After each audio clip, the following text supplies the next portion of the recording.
In fact, the FBI director, Kash Patel, went on Joe Rogan to tell everybody, you guys are crazy, and we're going to release the inside the jail cell footage proving it.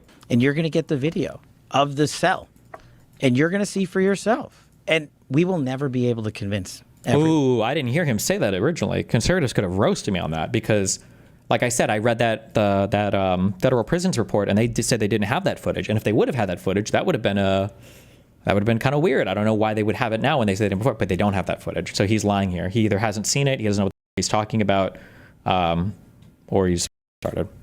So apparently, we're going to get footage of the cell, which is why when the DOJ dropped a 10-hour video during the... Is CoffeeZilla, Epstein crazy since Red Cabinet? No, most people just don't know any of the facts about anything, unfortunately. I want to talk to that Peter guy so badly. Same thing with this COVID stuff. Like nobody knows the facts about anything. So it's very easy for everything to be conspiracy when you don't know the facts. Like I said, if you've read that FBI, or I keep saying FBI, I need to stop doing this. If you've read that federal... Stop! You don't need to be up there! Why do you need to be up there? Hey, there's literally nothing up there. There was no reason for you to jump on that. Stop. You're trying to traumatize me. Don't do it. Jesus. Sorry if I'm spamming this question, but why are lefties and fellow libs like CoffeeZilla now trying to say the conspiracy is true? It's so stupid. Well, no, I think everybody believes this conspiracy. Everybody hates billionaires and rich people and the wealthy elite, and so it's a story that everybody wants. But if you read this Office of Inspector General report on the prison stuff, it's like, I get it. Yeah, it's not satisfying, or well, it doesn't satisfy the conspiratorial part, but it's like, the Peter guy knows about AJW. Oh no, does he praise AJW? And before the guy's a massive Trump supporter somehow. But like when you read this, it's like, fuck, that prison sucked. That prison was fucked. There was a lot of dumb shit going on. They interviewed a lot of other cellmates. They find out that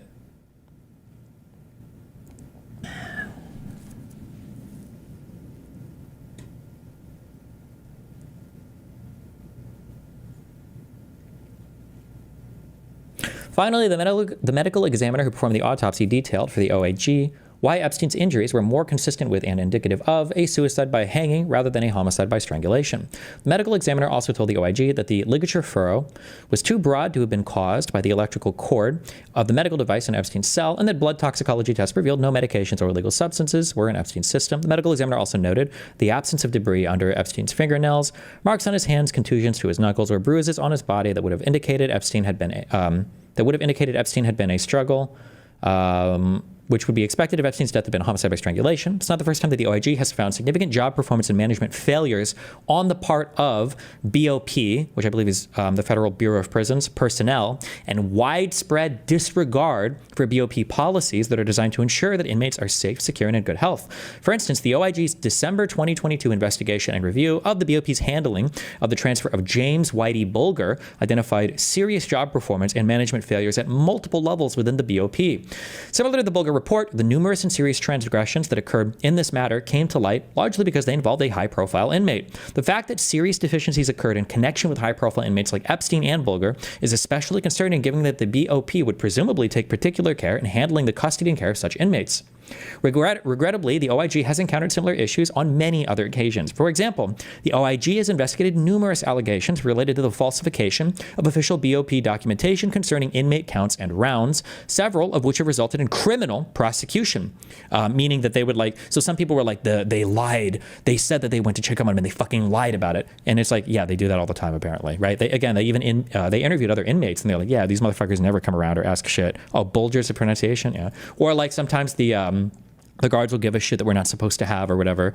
It's just like dumb shit.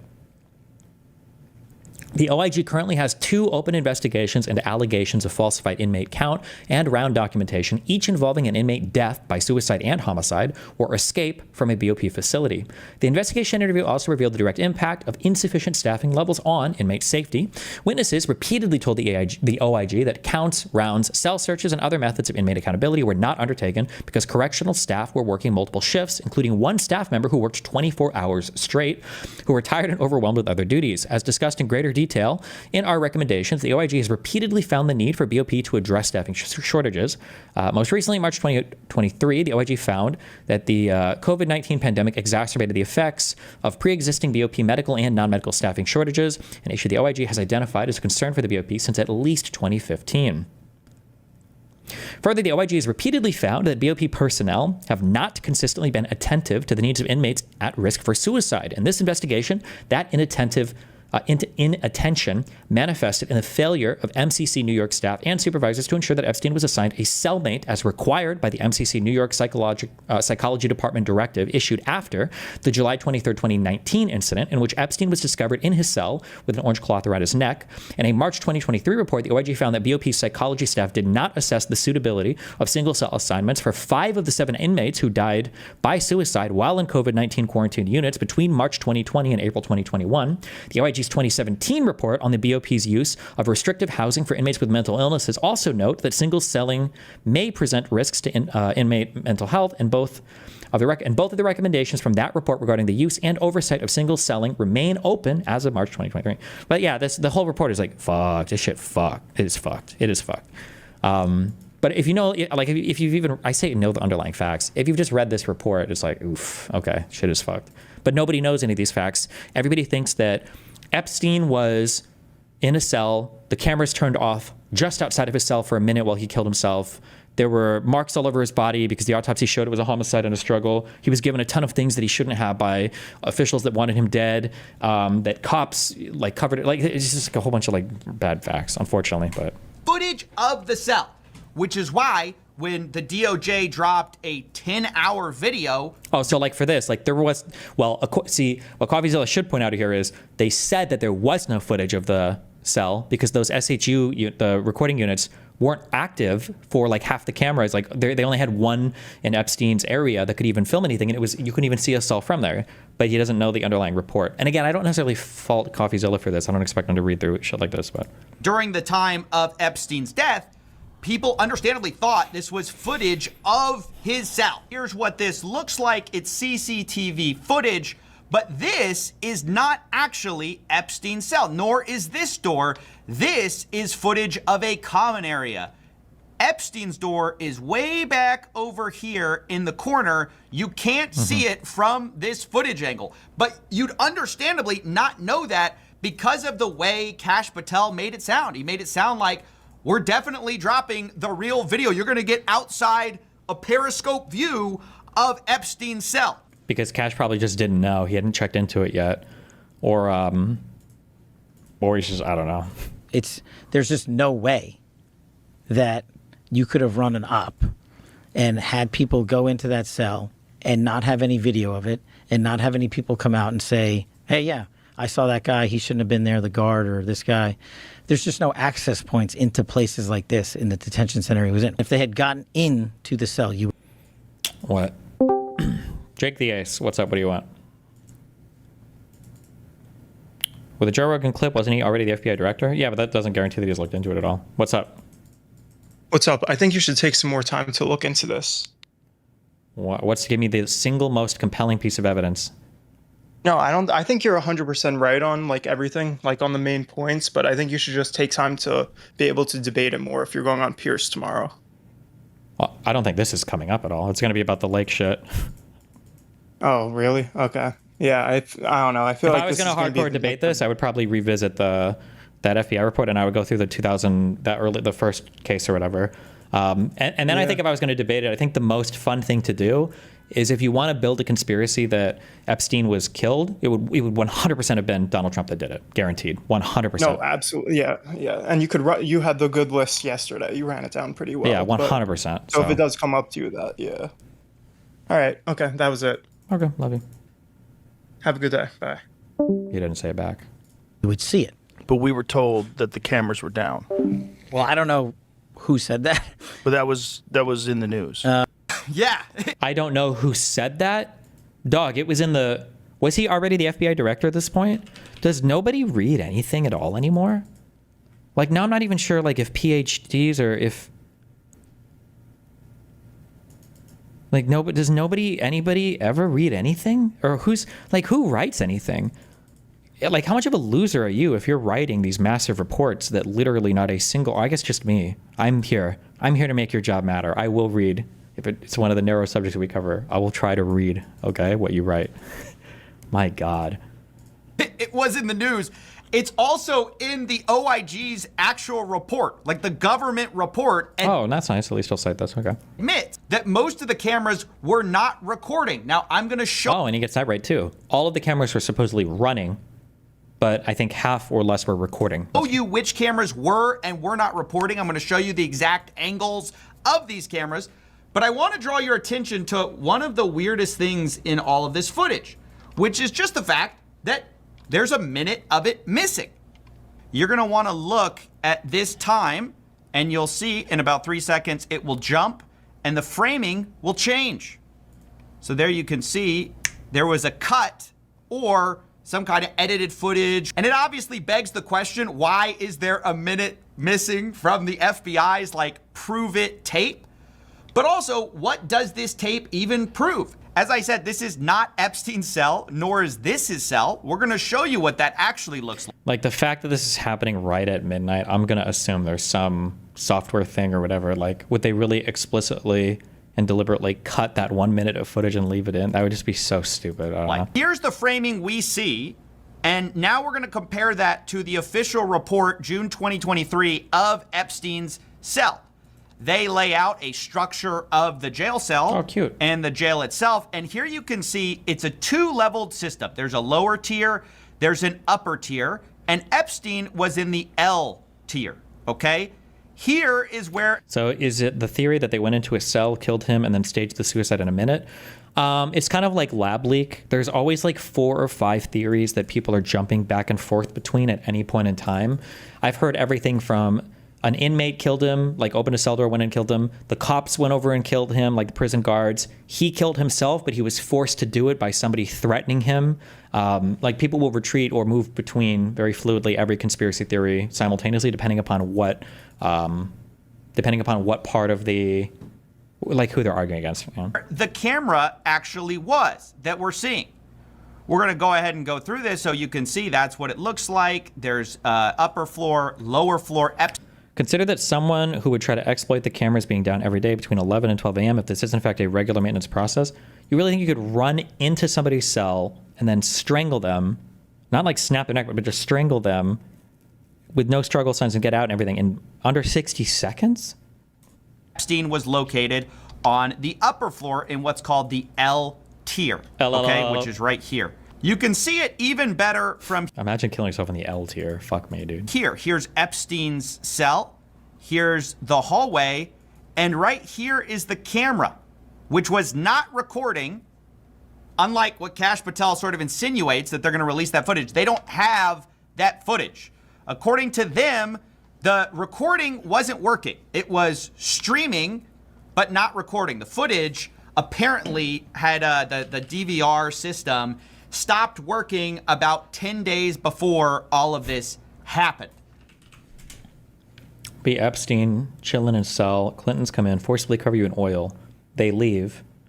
That was weird, but okay. At least they didn't kill me. The sprinkler turns on. Shoot upwards and breakneck on ceiling.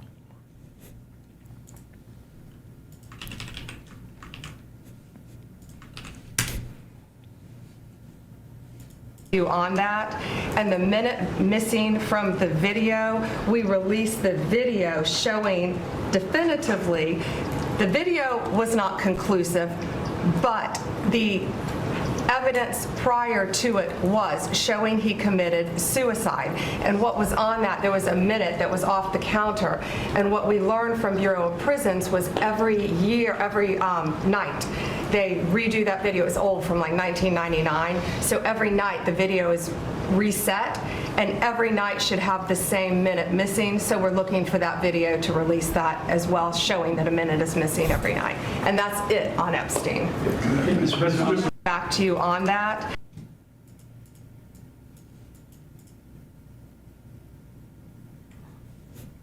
Good one. This is in their own report. That's not me saying that. Remember, please explain how we got the knife. Well, he hung himself. What are we talking about? Was there a knife in his cell? I don't remember if that was the case or not. Are you talking about the pen? Because I think he had a couple pens that he wasn't supposed to have. No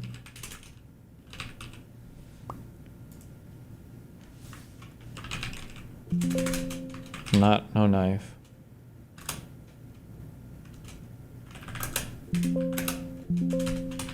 Fuck, was it a pen or a writing utensil? I thought he had something that he wasn't supposed to have. Oh, yeah. Inmate 3 told the OIG that Epstein was allowed to sleep on the floor, which he said was unusual for the SHU, where that was not normally allowed. Inmate 3 said Epstein also had 2 extra blankets, which no other inmate had. You're not supposed to give people blankets because they can hang themselves with them, as well as 2 pens, which other inmates were not allowed to have. Epstein would ask for things, and if the CO said no, Epstein would tell them that he was writing down their name and providing the information to his lawyer. According to Inmate 3, the COs were on eggshells around Epstein. Inmate 3 said that when he left the SHU on August 9th, 2019, there was an orange cloth twisted around the ladder, strings on the side of the ladder, and a string tied across the bed. According to Inmate 3, one night he woke up, saw Epstein fidgeting with the clothesline. It was like, bro, what are you up to? Epstein said, nothing much, dog. Just trying to fix my clothesline. But Inmate 3 told him no and flushed the clothesline down the toilet.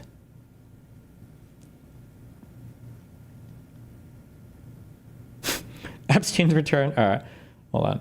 Epstein first became cellmates upon Epstein's return to the SHU following suicide watch and psychological observation. Inmate 3 asked Epstein, please don't kill yourself, while Inmate 3 was his cellmate because Inmate 3 had a chance to go home soon. In response, Epstein told Inmate 3 not to worry, and that he's not going to kill himself right now. He's going to wait and see how Destiny responds to his $5 million demand, and then he'll decide after the holidays. Wow, what? Crazy, what? All of this happened. This is in their own report. That's not me saying that. Around July 29th, I believe, it stopped recording. Oh, sorry, I was going to say this before, because I will remind you every single time. None of the conspiracies were true. All of them were lies. Every deep state conspiracy was fucking bullshit. There was no Hunter Biden Ukraine shit. That was all bullshit. There was no Biden choke up, whatever bullshit. That was all bullshit. All of this Epstein shit was all bullshit. There is no Fauci, coronavirus. All of that was fucking bullshit. Every single one of these conspiracies, no voter fraud, that was fucking bullshit. All of them were fucking bullshit. Every deep state conspiracy was fucking bullshit. There is no military industrial complex. Clearly, that's fucking bullshit. There was no, it's all of it was fucking bullshit. All of it was bullshit. That around July 29th, I believe, it stopped recording as it was supposed to. Now, here's where you can see what actually was recording the day of. So you can see this is the camera that we have access to, and it's looking this way. So that camera footage we see is not of Epstein's cell at all. You can't see it. Instead, this is the guard station over here, and the staircase is like this little, like 3 pixels right there. So it's an actual joke if you think that this footage somehow had a perfect line of sight of Epstein's jail cell, and you couldn't have run an op, right? Even during the... Oh, shit. Apparently people did recover. Somebody has posted the original footage with that minute added back? What the fuck? What is this? Who's that? What the fuck? How did she get in there? Holy shit. Please explain how the military-industrial complex is bullshit? Because if they were running things, we'd still be shipping unlimited fucking weapons to Ukraine. So apparently all that was just a fucking lie. The missing 1 minute window because, oh, we had a perfect line of sight on his door. They don't, and the cameras were not recording. As that's right here, and it's crazy, the FBI director is spreading misinformation going, oh, I don't know who told you that. You guys told us that.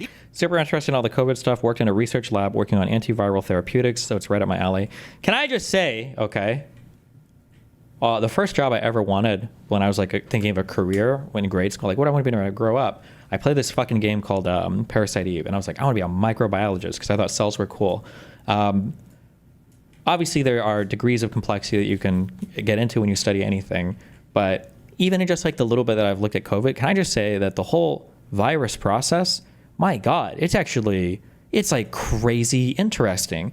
I guess I didn't think about it much. I thought the virus came in and then it used your RNA to produce more virus RNA, and then I don't know, that just goes to the other cells and blows your shit up.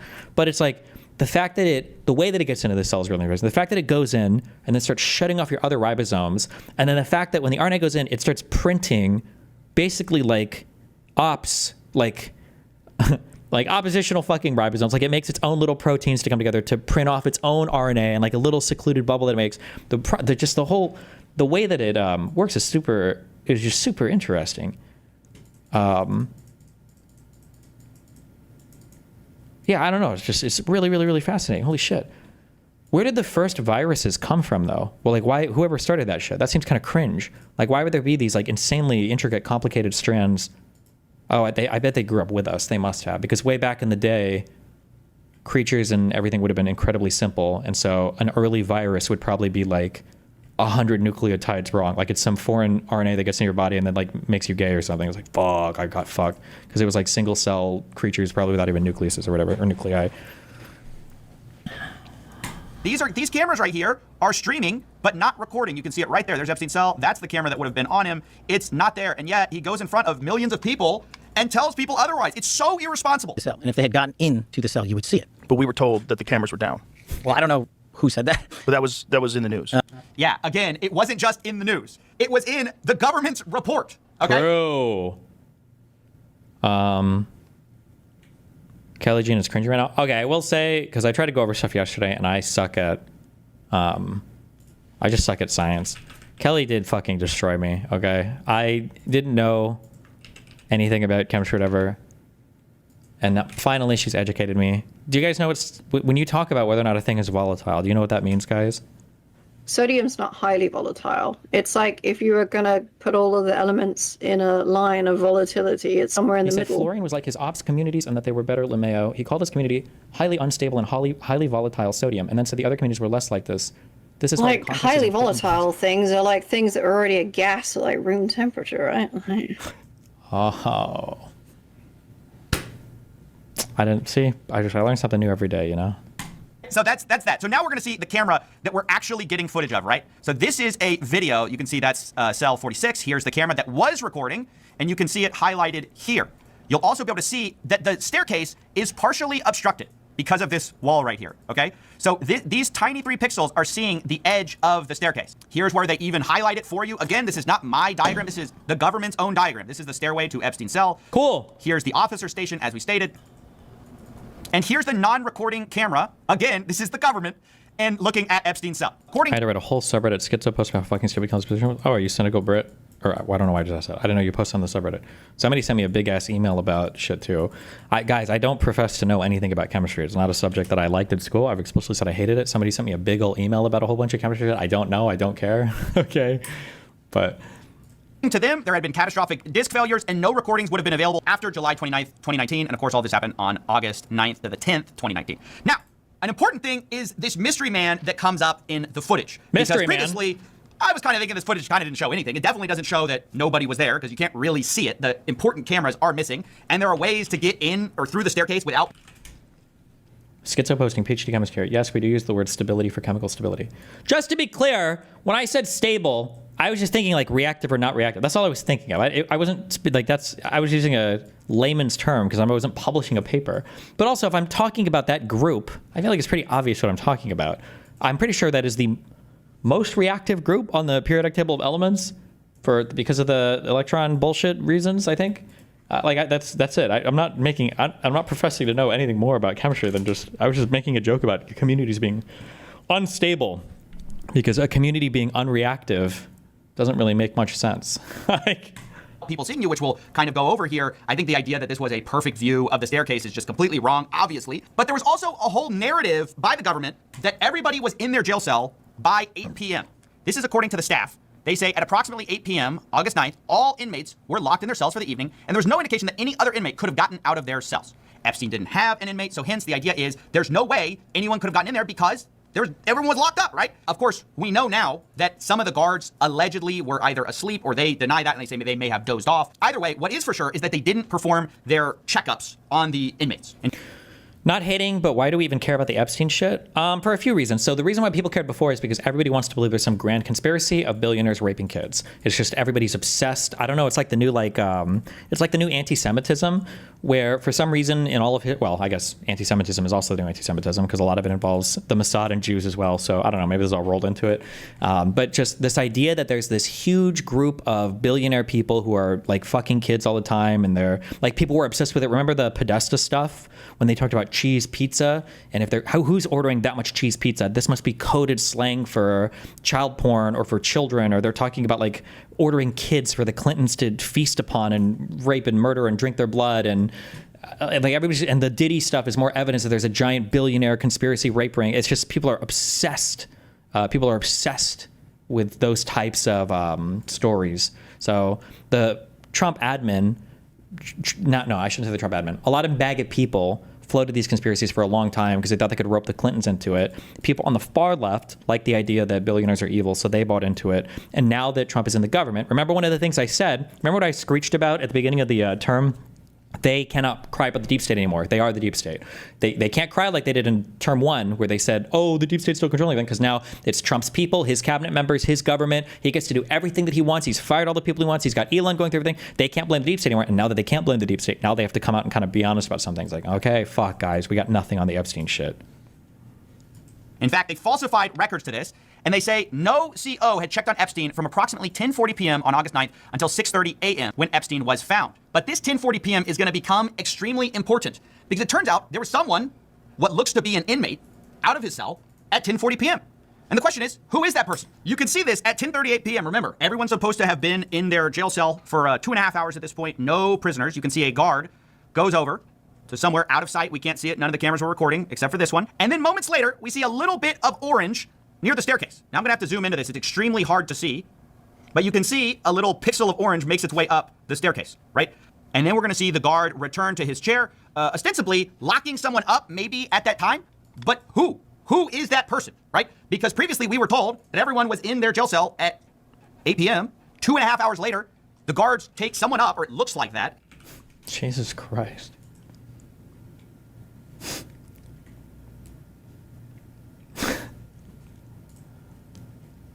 Is this supposed to be lab, or is this supposed to be... Jesus. You know, it's hard to see, but there's some sort of orange something going... That's Kelly? Oh, god damn. ...up the staircase to Epstein's cell block. But then if we cross-reference that with this recent memo, we can surmise who that was. It says the FBI's independent review of this footage confirmed from the time Epstein was locked in his cell around 10:40 p.m. on August 9th until 6:30 a.m. Nobody entered any of the tiers of the shoe. So we're supposed to believe that Epstein now is that guy, the mystery man, who's outside of his cell 2.5 hours after lockdown. It's just sort of tossed in this memo here without any explanation, but it's never mentioned in the OIG's original report in 2023. In fact, the only thing that is mentioned is that Epstein was allowed an unmonitored phone call, which was against the rules, but he was allowed it anyways, and he returned to his cell after the call, which was at 7 p.m. So again, we were led to believe he was in his jail cell at 8 p.m. by the official report, and then now the FBI kind of come out and in one line said something quite remarkable, which is that several hours later, Epstein's returning to his cell, or somebody is. All we know, at least from this footage, all you can actually surmise from this is that somebody walked up those stairs at 10:40 p.m. with... That is actually a discrepancy. That is a big deal. That the OIG should explain. I wonder how they figured out. I wonder if they just interviewed the staff. Well, no, they couldn't have because they knew that the staff was lying about shit.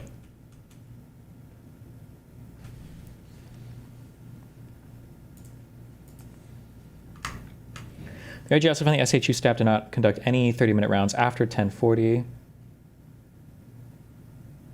At approximately 8 p.m. on August 9th, SHU inmates were locked in their cells for the night, including Epstein, who was without a cellmate. Research for Epstein's cell following his death revealed Epstein had excess prison blankets, linens, and clothing in his cell, and that some had been ripped to create nooses.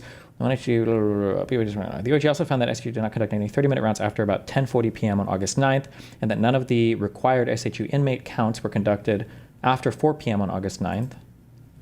This 10:40 p.m. thing... The OIG reviewed the video and found that between approximately 10:40 on August 9th and about 6:30, no one was seen entering Epstein's cell tier from the SHU common area.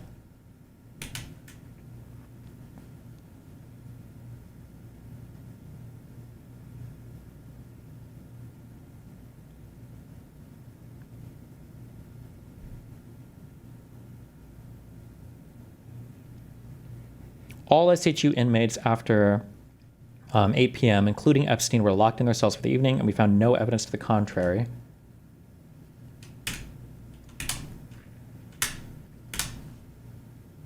Wait, can somebody link me that FBI report?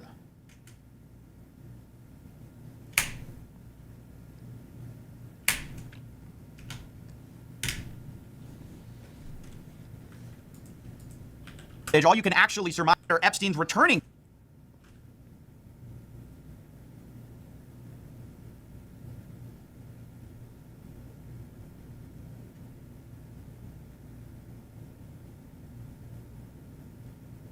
Oh my God. I wonder if this is just sloppy writing from the FBI, where they're just like, the FBI's independent review of this footage confirmed that from the time Epstein was locked in a cell around 10:40 on August 9, 2019 until around 6:30 a.m. the next morning, nobody entered any of the tiers in the SHU. I wonder if this is sloppy writing where they're like, Epstein was locked in his cell, and then the last guard did the round at 10:40. Like, Epstein got locked in a cell at 8 or 7, and then the guard did his round at 10:40, and between 10:40 and 6:30, nobody entered any of the tiers. I wonder if this is sloppy writing more so than them saying that they had evidence of him outside of his cell there, unless they actually make an because that would be a weird thing. That would be a big discrepancy. Oh, fucking, it's a 2-page fucking report. So this isn't even a real fucking report. That's a really big discrepancy to just...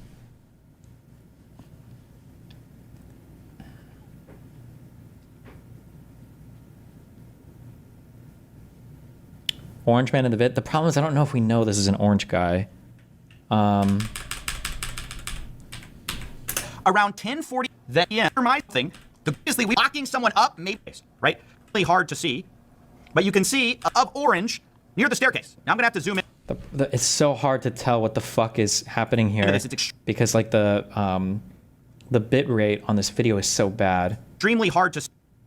Like this could be artifacting from a different color or something like that. And then moments later, somebody said that on the actual website where they released the video, that you could look at video 2, and video 2 looked a little different. I wonder if we can see if it looks the exact same. This is at 10:40 p.m.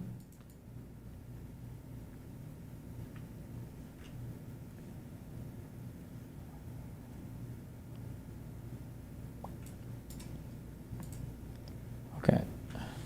Oh, look, there's a thing there. Oh, wait, is that the exact same thing? Wait, hold on. If we see a similar artifact like that going up the stairs over and over again, then I think we can safely say that is an inmate walking up the stairs, I think. This is 10:33.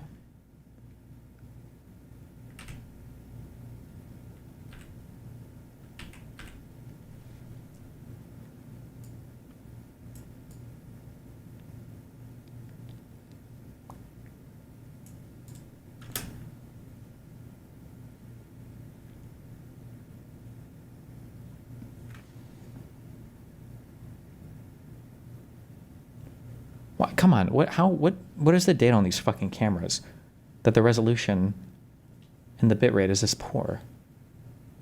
Oh, like we see like that orange thing appears here and then it appears down here. Like what's happening there?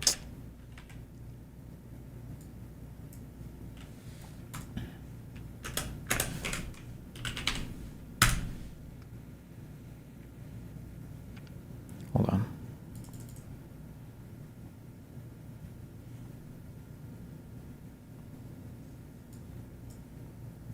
So it's 10:39:22.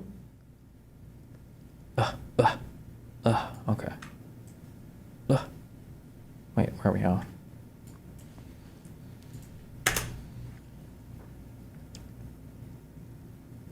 I don't even know if this video is playing right now. Oh yeah, it is. So like it disappears there.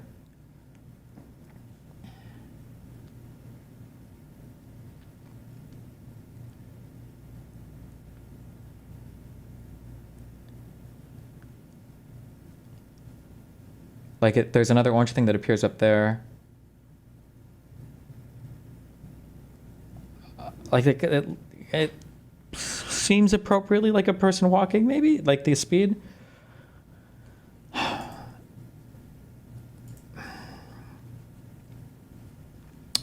Somebody, you need like a video analyzer. Like look at like one of the keyframes starting to see if it could be an artifacting error, or find out if there's another person that walks up the stairs. If we could get like, if it looks the same, would be interesting. This is at 2:58:20. So this video is brightened a bit. I don't know why.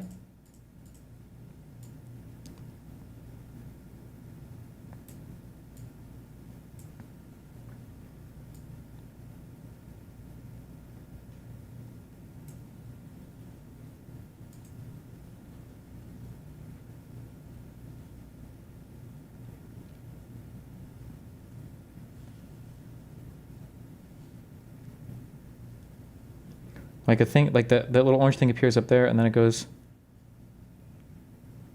Like it seems like it is moving, like it's walking, like the step, maybe.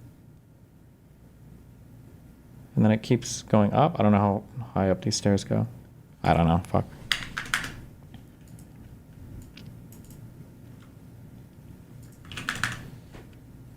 The FBI needs to follow up on this 2-page retarded fucking report. Whatever, I wouldn't even call this a fucking report.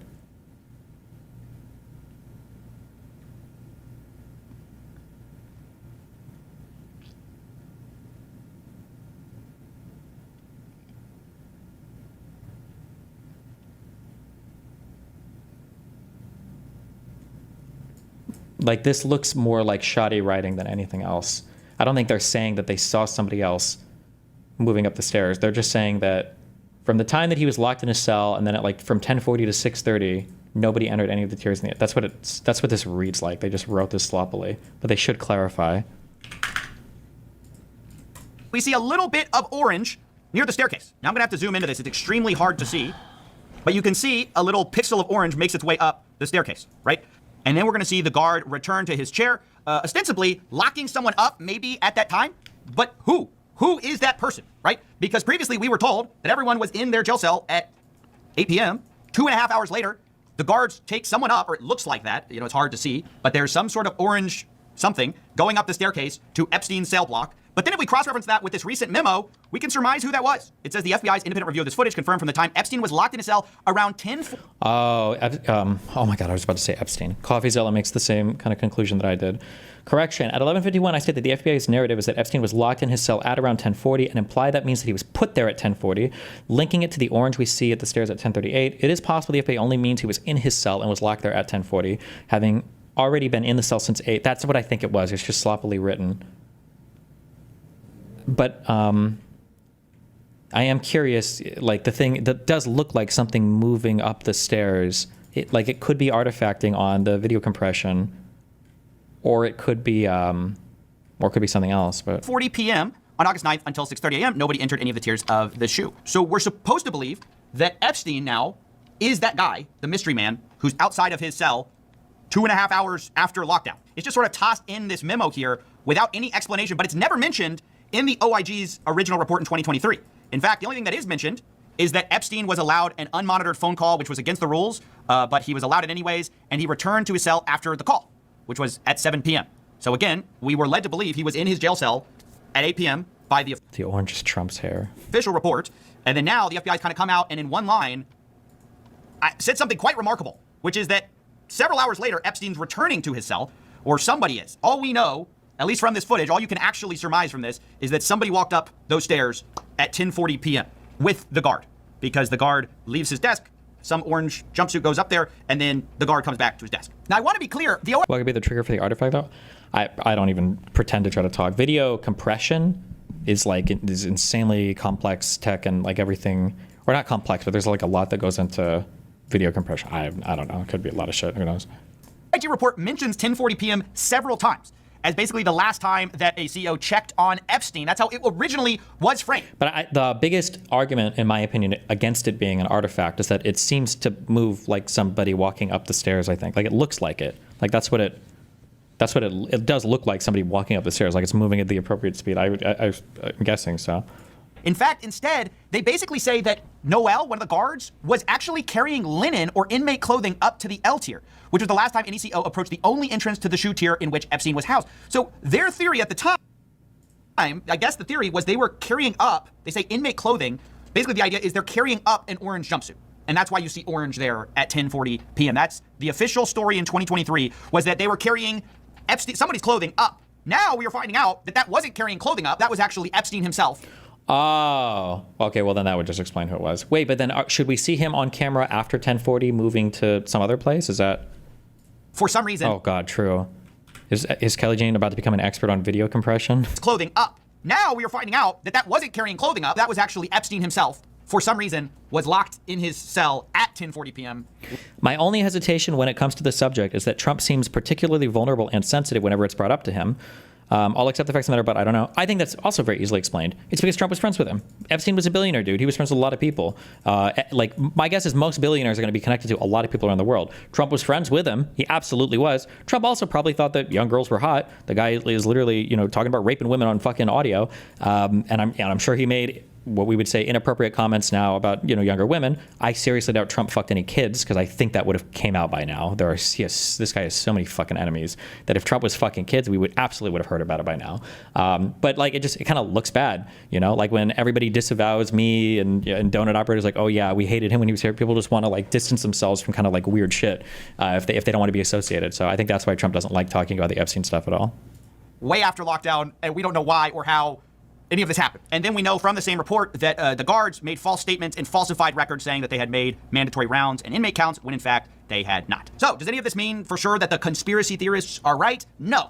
It just means that this footage that they released and they hyped up and they said on the biggest podcast platform in the world was going to prove everything, proves nothing, and actually raises more questions because it contradicts the official narrative that has been said, which is that everyone was in lockdown when they should have been and no one could have possibly entered the cell block. But actually someone did. Now they're saying that's Epstein in a memo.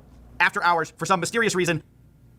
Seems a little like a retarded. It looks like what? Wait, what part? The night of his death. Why? No answers. But don't look into it. You're conspiracy. You're crazy guy. By the way, got a shout out. Last chance to get the merch. We've only got a few days left on it. If you want Crime is Legal merch, I think it's a fitting video to put this in. Go to CoffeeZilla.store, CoffeeZilla.store. Okay, bye.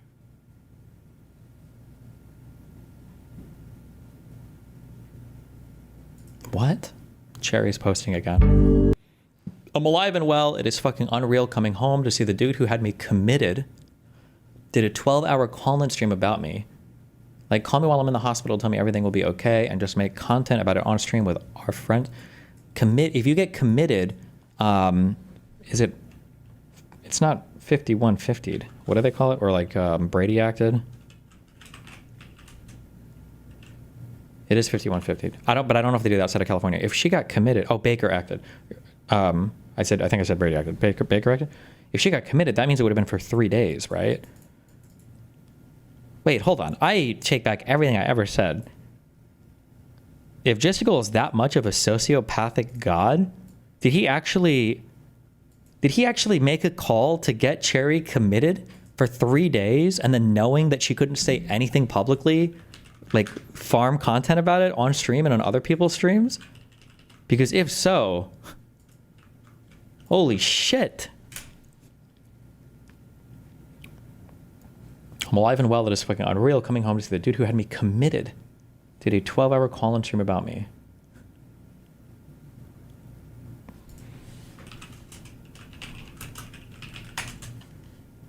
I never even considered that before. I should just have, when I'm manipulating the crazy women that I talk to and everything, I should just have them committed before I live stream about them.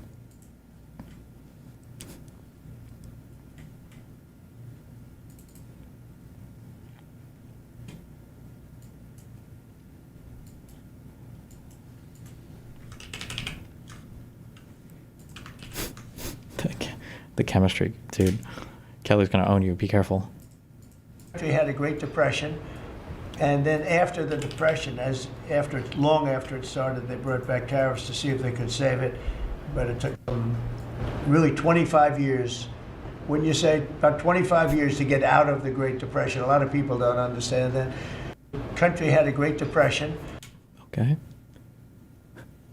I mean, those machines flew for 37 straight hours. They didn't stop. They went skedaddle. You know the word skedaddle? It means skedaddle. They dropped the bombs, and somebody said, skedaddle. Let's get the hell out of here. And I mean, those machines flew for 37 straight hours. They didn't stop. They went. What happened? Tariffs. What happened to 90 trade deals in 90 days? As people Oh, we've spoken to everybody. We know everything. It's all done. Well, it's day 8. Oh, they're done. Clappa, where's my clapping thing? I don't have a clapping thing. That's awesome. We did it. We got all the trade. We didn't even hear about them. We did it. I told you we'll make some deals, but for the most part, we're going to send a letter. We're going to say, welcome to the United States. If you'd like to participate in the greatest, most successful country ever. I mean, we're doing better than ever. We have, I don't think, and you're going to see these numbers soon. We've never had numbers like this. We've never had investment like this. We have more than 90. We're going to have much more than 90, but most of those are going to be sent a letter. This is exactly what I said. Now, we've made a deal with United Kingdom. We've made a deal with China. We've made a deal. We're close to making a deal with India. Others we met with, and we don't think we're going to be able to make a deal, so we just send them a letter. If you want to play Send ball, them a letter. this is what you have to pay. So, as far as I'm concerned, we're done. We're sending out letters to various countries telling them how much tariffs they have to pay. Some will maybe adjust a little bit depending if they have a cause. We're not going to be unfair. Bruh, what's going on with my president? These motherfuckers were like, Biden should be getting tested for every single disease at all points in time, and the fact that he's got Gleason 9 prostate cancer means that they were falsifying everything. And our president has access to the best medical shit in the fucking world, and they can't get this motherfucker like an actual consistent spray tan or something? Hello? The fuck is going on here? Please? Why does my president look like a fucking clown? About it, and actually, it's a small fraction compared to what we should be getting. We could be asking for much more, but for the sake of relationships that we've had with a lot of really good countries, we're doing the way I do it. But we could be getting a lot more. We could ask for a lot more than what we're asking for. Ukraine, the Ukrainians have asked the international court to go after Russia for using toxic chemicals. Toxic chemicals? Germany and the Netherlands have had intelligence saying that. What does U.S. intelligence believe, and what do you believe about the use of chemical weapons? And would you agree that that's the case for the Well, ask John maybe to discuss it if you'd like, John. Well, Mr. President, obviously chemical weapons, if it's documented and its use, it's illegal. It's against all international laws of armed conflict and treaties. And obviously I can't share in this room with this audience the intelligence that I can share with you privately, but obviously you're not going to stand or allow for any violations of international law by anyone. That's right. Thank you. Okay, Trump is an idiot. These people are idiots. But I don't think this was unfair. A reporter asked Trump about Russia's illegal use of toxic chemicals in Ukraine. It sounds like Trump doesn't know 100% about this report, so he asked Hegseth, who's not aware, and then they go over to Radcliffe.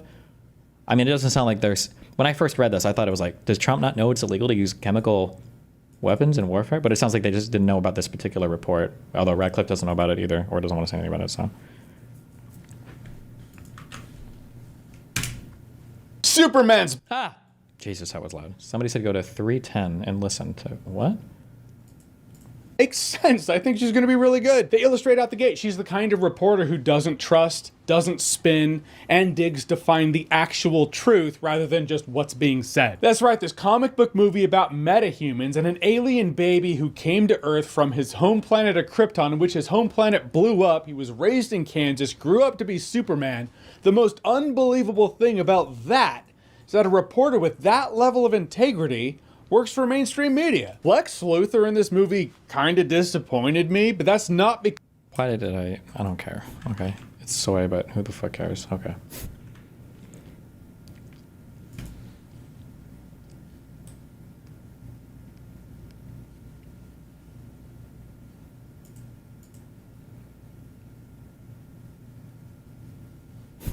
Do you think that I'm sorry. Oh my God. It sucks that like people won't touch this as much because it's like they're all on the same fucking team, I guess. Well, I guess Chud Logic roasted Jistigal a little bit. Do you think Jistigal had Cherry committed because he said that he would be her Dr. K, and now he's like really fucking scared that if she actually kills herself, that he's gonna be like completely fucking like excoriated on the internet for that? That fuck. Jesus.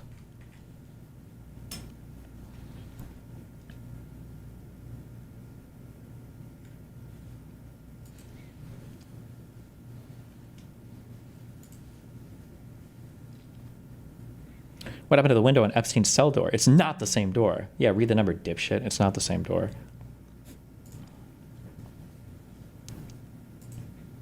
She knew she had to deceive the public, so she rather took off the cross that she was so proud of. Okay.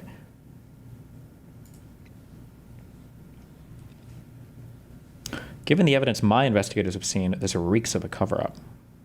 Your investigators? From a U.S. Senator from Oregon? What does that even mean? Okay.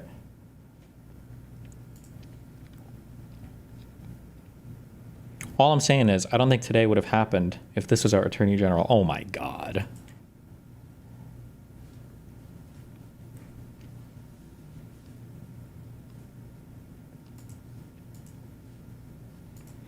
The Magic 8 Ball says Ukraine gets weapons today.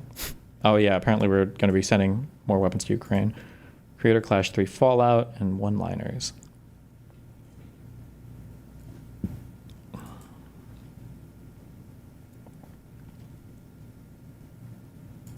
What?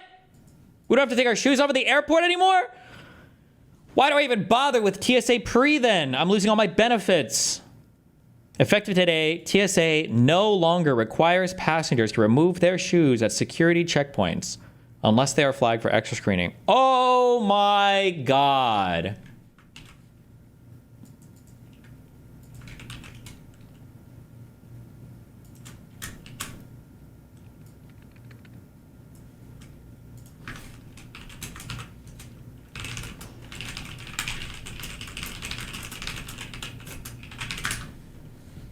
Finally, I have so many shoe-sized box cutters that I'm just kidding. Don't take my global entry. I'm just kidding. That was a joke. That was a joke. Delete the VOD. August. Why is that even a thing? Am I making this up, or did some fucking retard try to light his fucking shoe on fire because he had a shoe bomb, and then after that they made all of us take our fucking shoes off? How, was that really 20 years ago?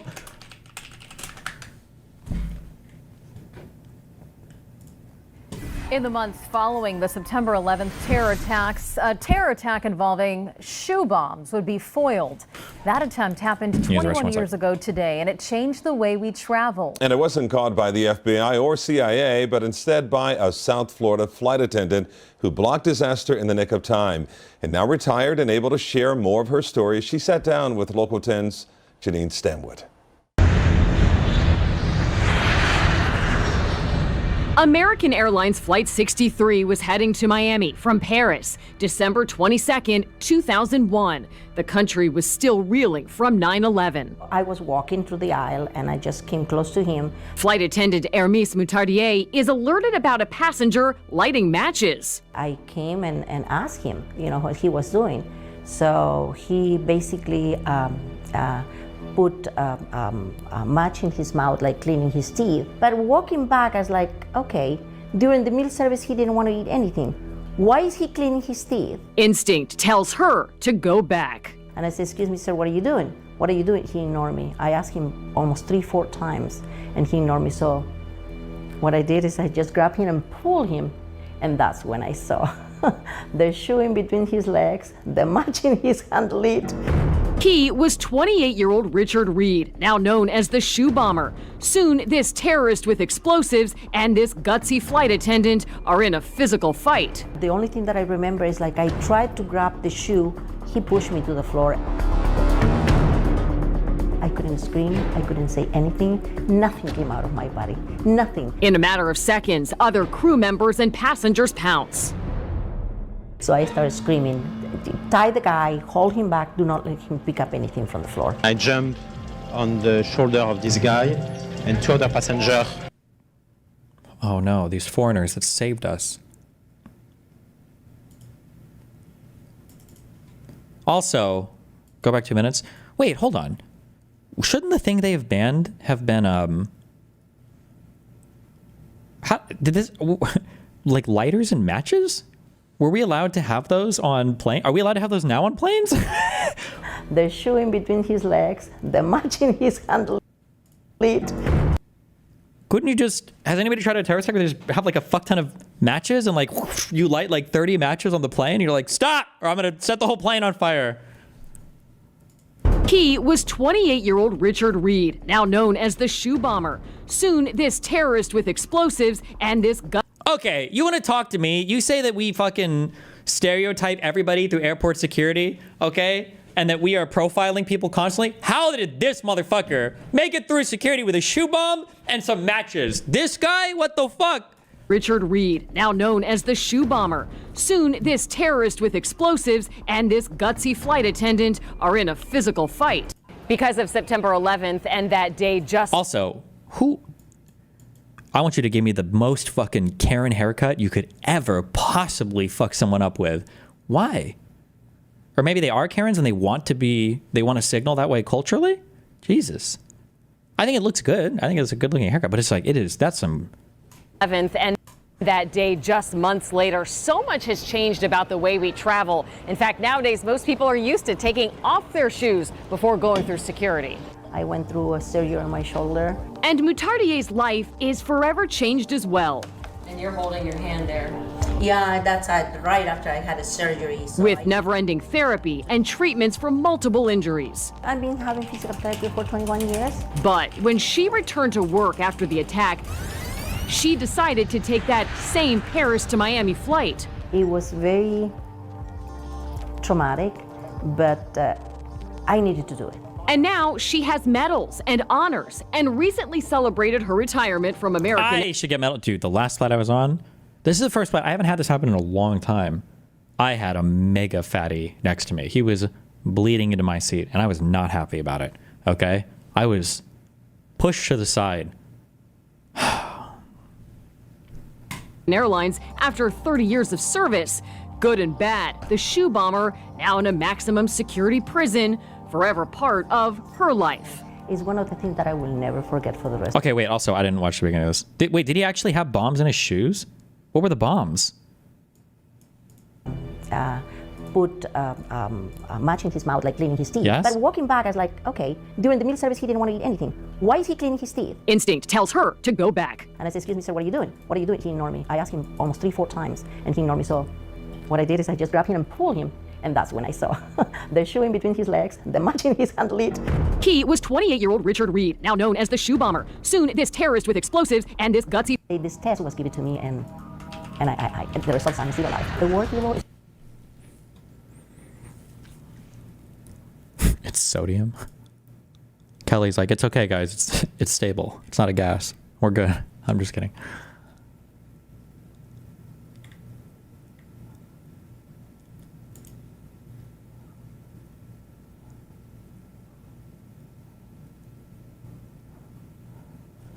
One flight attendant, thinking she smelled a burnt match, walked along the aisle of the plane trying to find the source. She found Reed, who was sitting alone near a window attempting to light a match. Moutardier? How do you... I don't know. What a name. Moutardier. I don't know. Moutardier? Moody warned him that smuggling was not allowed on board the aircraft. Reed promised to stop. A few minutes later, she found him leaned over in his seat. After she asked him what he was doing, Reed grabbed her, revealing one shoe in his lap, a fuse leading into the shoe, and a lit match. Several partners worked together to subdue the 6'4", 215-pound Reed. They restrained him using plastic handcuffs, seatbelt extensions, leather waist belts, and headphone cords. An off-duty doctor on board administered a tranquilizer to him. What the fuck? You're on like the worst fucking flight ever. What is this? You're getting like tackled by these people. The guy's like, it's all right. I got the BDSM handcuffs here for me and my partner. And then another doctor's like, oh, I'm here. I brought my horse trank with me. What? Which he found in the emergency medical kit of the airliner. Oh, okay. The flight was immediately diverted to Logan International Airport in Boston, Massachusetts, the closest airport in the U.S. Is there ever a time where they're like, listen, can we just like at least go to our destination? Like the dude's not going anywhere. The explosive apparently did not detonate due to the delay in the departure of Reed's flight, the rainy weather, along with Reed's foot perspiration, made the fuse too damp to ignite. What? How is this? This motherfucker got onto a plane with bombs and couldn't make them explode?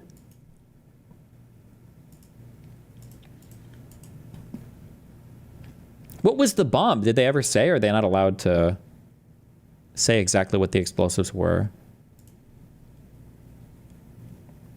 Improvised explosive device.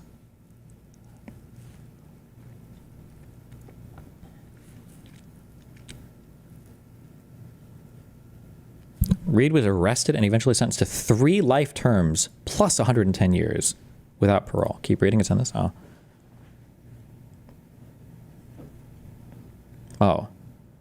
Officials at the time indicated that Reed's chutes contained 10 ounces of explosive material characteristic of C4, enough to blow a hole in the fuselage and cause the plane to crash. Jesus. Talk about a close fucking call. Oh my God. Yeah, why not go to the bathroom? I'm not suggesting anybody should do this or anything. But holy fuck, bro.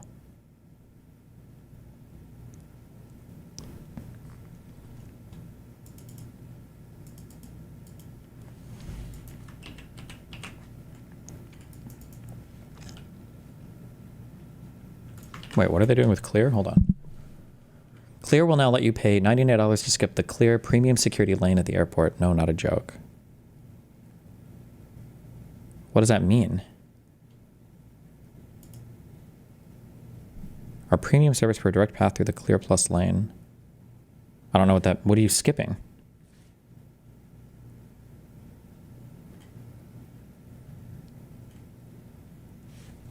It's double premium? What are you double premiuming?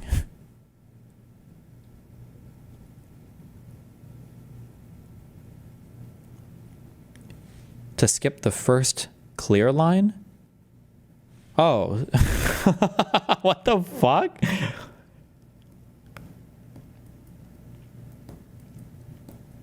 Okay. I'm trying to think if I've ever been in an airport where I wish I could skip TSA pre or Clear. I feel like most of them are pretty fast.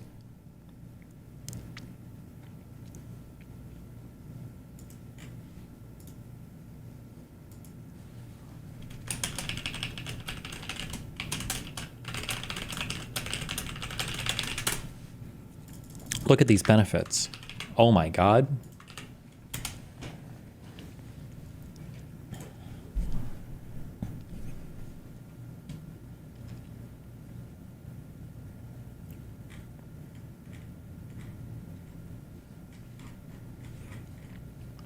What is this? Is gate service? Is that the new Clear Plus? Expedite your Clear Plus experience. Help with bags from curb to bag check. Guide you to your gate or lounge. What, they have like, is this like a dating escort service? Can I get like a cutie airline attendant person to walk me to my gate? Assist you with carry-on bags beyond security? Jesus. Wait, there's no shot. There's no shot that they have the staff for this. That would be so many people that they would have to hire on for this job. I don't believe this. No shot. Controversial take, but TSA pre-check should not be legal because it just makes the regular TSA line longer because they literally just steal 1 or 2 lanes from the poor people. Same with Clear. Global entry is okay though. Nope, fuck you, poor. Wait longer, loser.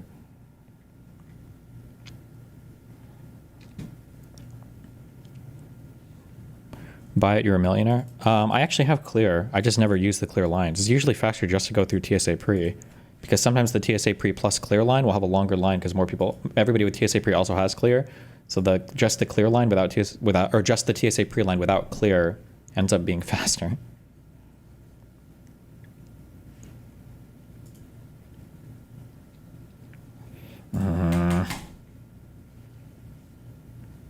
Okay.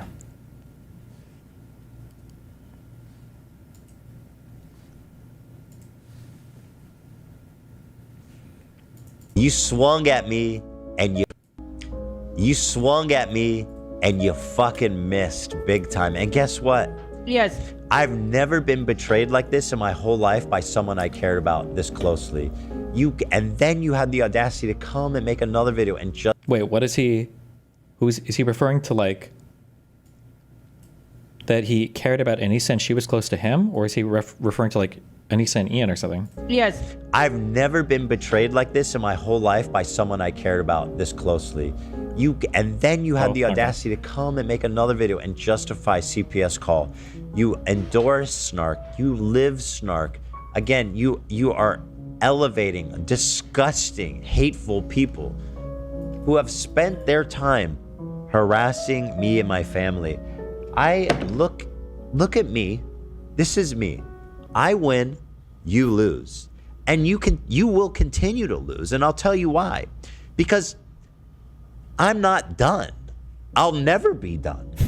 I will never be done with you. Jesus. That's how much you've betrayed me and how much I want you to know how much you lose and I win. Do you understand, Anissa? And I'm not even talking to iDubbbz anymore. He's insignificant. He's gone. Anissa, you're the one, you're coming center stage. You're going to start streaming now. I want you to understand something. Yes.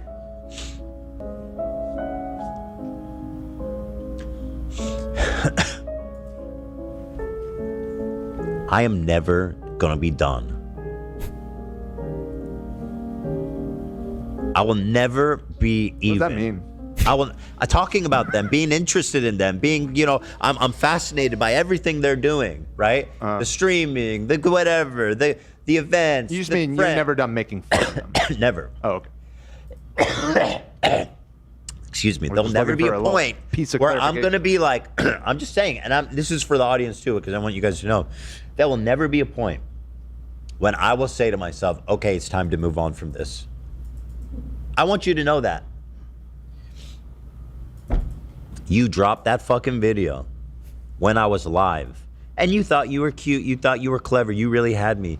You came at me with the laziest slop. The shittiest slop, that you've got my haters running around the internet talking about I'm right and you're wrong. You have managed to galvanize support for me, which is something I've not been able to do for myself, so thank you. Damn.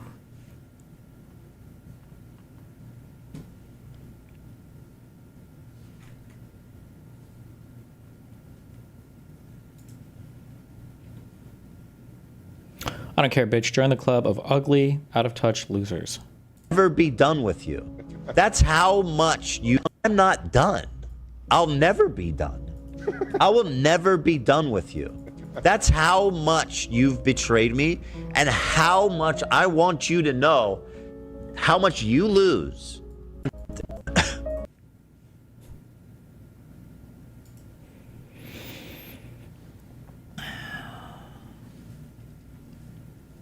Why has Ethan been gaslit by the entire internet for 2 years now? I was actually thinking about it this morning. I'll probably let this mature more in my head. But I've seen the pattern played in my life as well. There's like a very interesting ecosystem. Actually, I think I've talked about this on stream before even. There's this very interesting ecosystem of these really unhinged places. I spelled that, fuck me, whatever. So this is your snarker places, your Kiwi farms. And then you've got this feeding into these smaller content creators. And then you've got these feeding into your larger content creators. And I think there's something to be said for the fact that nobody ever really strictly disavows what's going on up here. And in my opinion, that's enough to say that you're supporting it, I would say. And I think when it comes to doxing and stuff like that or whatever for any of the people involved in this shit, the only reason why it's banned in my platforms is because I'm just trying to conform to the rules of whatever platform I'm on.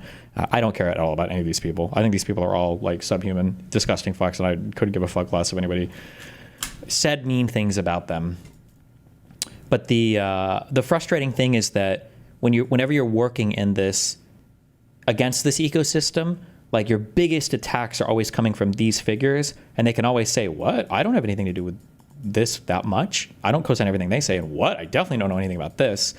But I think there's something to be said for the fact that why do all the snarker communities seem to exist usually just on one side of these debates? Unless maybe there are a ton of anti-Hassan snark communities, I guess. 12 people right now think they're typing in the very hilarious and unoriginal joke that, oh, it's actually Destiny in H3H3. But like this model is just very, very, very frustrating to deal with. And then it does make you feel crazy. Like some snark community will say something, and then it'll get picked up by people like Denims or Frogan or Bad Empanada. And then those people will be directly connected to, or sometimes literally hosted by larger content creators like Noah Samson, and then fed up to like Hassan. And then by the time you're dealing with this, like the fully matured claim on Hassan's level, he can always just deny like, oh, I don't know anything about that. I have no direct relationship. But meanwhile, you're always constantly being attacked by all of these simultaneously. And it's like, fuck you. Like there's a reason why it all exists on your side. And you play into it and you amplify it and everything else, so.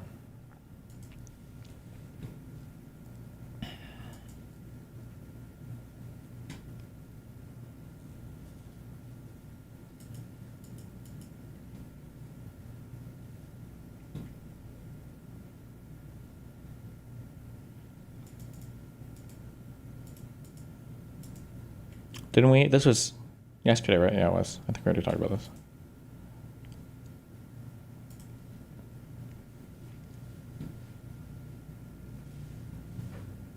To be fair, any kind of Hassan attacks are allowed in our subreddit. It's just that most people hate his politics too much to care about personal attacks. Yeah, but it says something about who you... I think it says something about the community when that's the hyperfixation, right? Like if you have a community that hyperfixates on those types of attacks or those types of obsessive tendencies, it says something about the way that you conduct yourself, the content that you make, and the following that you foster, I think.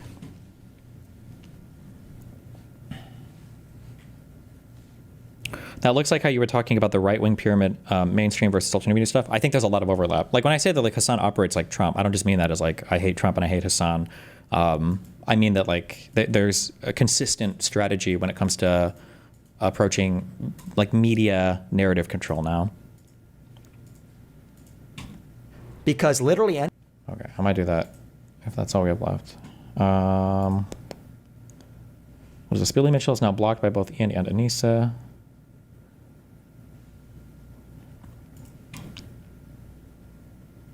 This has been dead for a while and like on life support. You know, this has been in a vegetative state. So it is, I think, ultimately the right call that they canceled it. Because if they had gone through with it, I think it would have done so bad. Ethan Klein did it. Okay. I'm not trying to be controversial here. But I do think iDubbbz posting the content cop was one of the dumbest moves ever. Straight up. So brave to say that after it's all failed, but... That was crazy. I think it was not considerate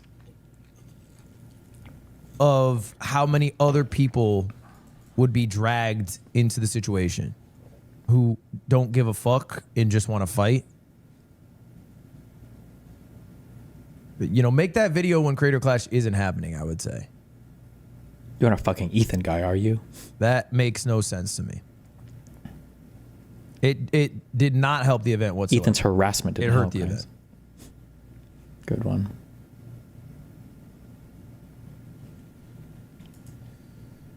Yeah, I mean, no one went to bat but Hassan for him. But like also...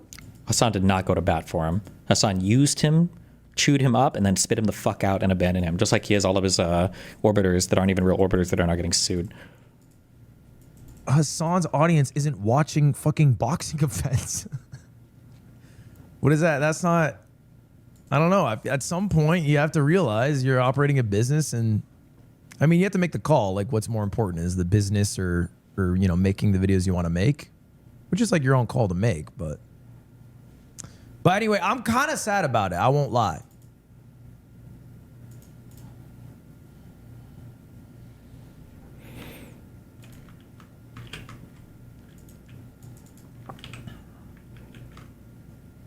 This was July 7th, and then okay, oh boy. Time to trigger all the coders, programmers. Good luck. Code. All right, so because literally anything would be better than this. What is up, guys? Coding Jesus here. Guys, today we will be doing a code review of a popular YouTuber and streamer by the name of Thor. Code review! Pirate Software. Now, why should you care and who the hell is Thor? Well, Thor has been the talk of the town as of recently, as he's been an This guy's in your YouTube chat sometimes. Oh yeah, Coding Jesus. I think we have seen him sometimes. Uh-oh.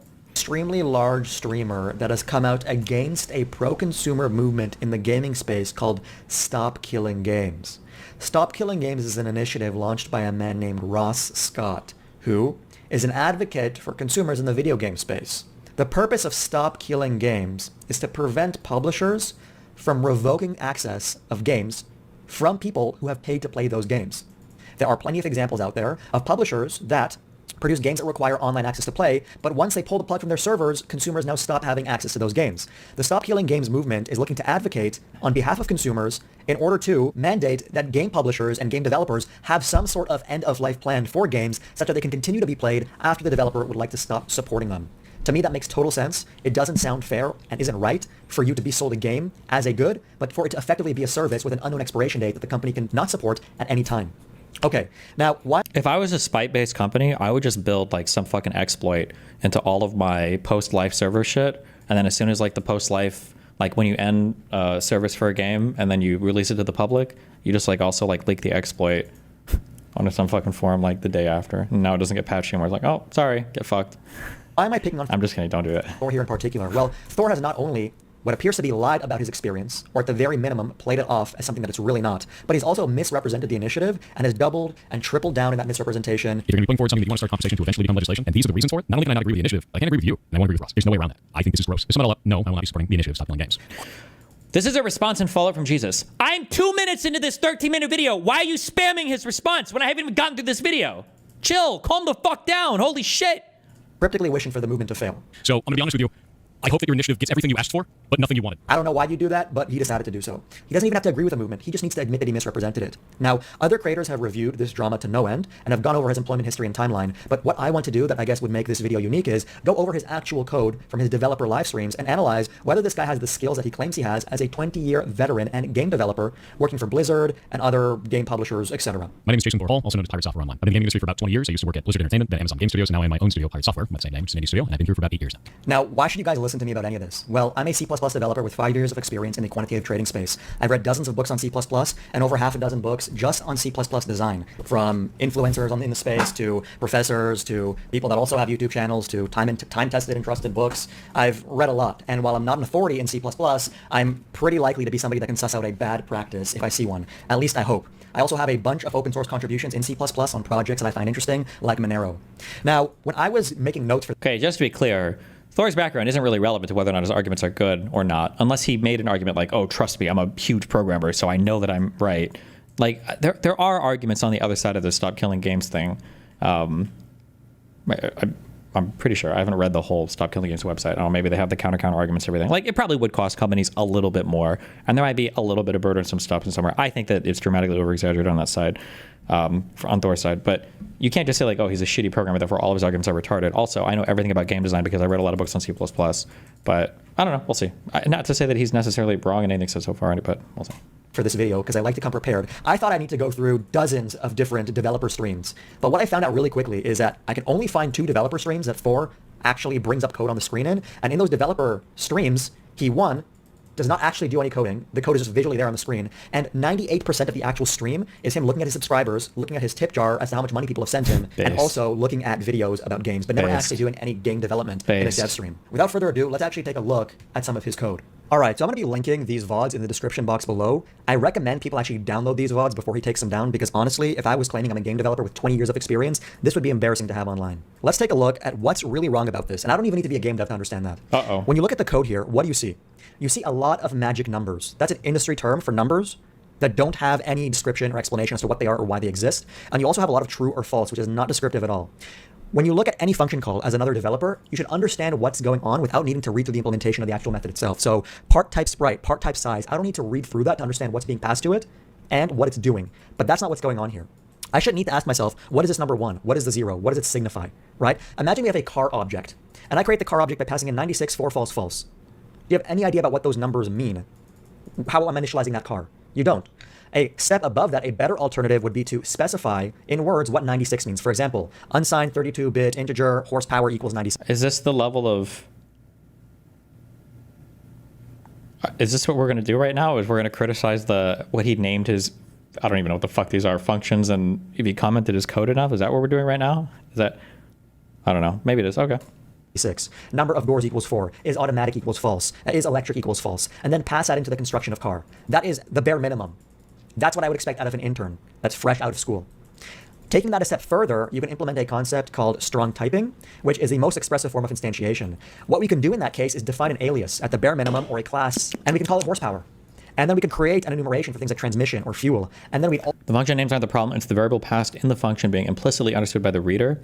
Is this like a project that he's working on with other people, or is this just like a personal... I don't know like how big this project is. Is this just like a personal thing he does for himself?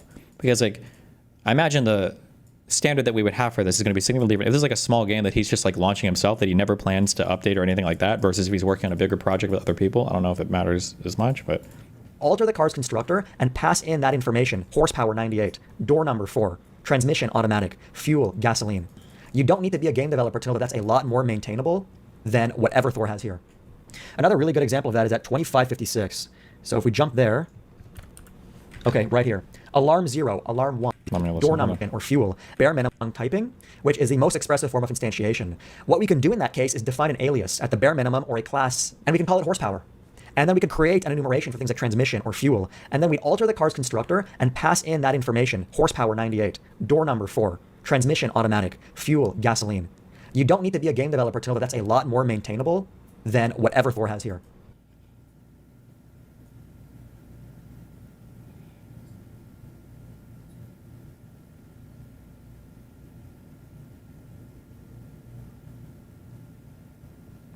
Okay.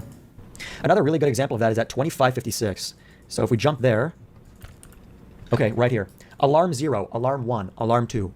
What is that? What are those alarms? Is it an alarm for person A, an alarm for whatever character, an alarm to do what? It's unexpressive. It's really spaghetti code, in my opinion. Okay, let's go to around 1 hour and 4 minutes. This is also a complete mess for a couple of reasons. First of all, Thor is using the incorrect data types. This isn't even getting to some sort of advanced design or design pattern. It's showing a complete lack of understanding how to represent information in a program. Okay? What do I mean by that? Well, look at question asked equals 0. Question asked, in my opinion, is true or false. Has this question been asked? It should be a Boolean data type. What does 0 mean? Booleans are represented as integers under the hood. So in C++, anything that isn't 0 is true. So 1 is true. But why would you even give another developer the option to write question asked equals 42? In theory, that should be true, because anything other than 0 is true, but why even allow somebody to write code that can potentially be that confusing? It's just a no-go. Another thing here that I noticed is the absurd amount of comment. Can you give a breakdown for someone who isn't as well-versed in coding as you? Let me explain what's happening here. Guy in the top left is a cuck who contributes to open source projects constantly and wants credit for what he's written and wants other people to be able to work on it. Bottom right guy is a Chad developer that knows that the only way that job security is going to be guaranteed in his industry is if he's the only one who can read anything in his project. And he knows that if he were to implement this naming scheme, he could be replaced at any point in time. So top left is unemployed loser. Bottom right is AAA dev Chad. Okay? Most of the time, you don't need to write comments in your code. That's because your code should be self-documenting. But there is a 1 to 5% case rate in which you should be writing comments only if your code is extremely complex. And that's not the case here. This is a simple if statement and a simple switch statement. You don't need to add comments here. Having a comment for we have asked the question and question asks equals 1 is totally superfluous, a waste of time. There could be reasons Thor does some of these things that are revealed with more context. Oh, maybe. I don't know. I don't actually know anything about programming, so I would never be able to tell you. Like, I don't know if... Maybe like an IDE, if you like hover over something, maybe it automatically displays shit that makes this obvious anyway. Or maybe this is like really bad practice. Or maybe it's one of those things where it's like...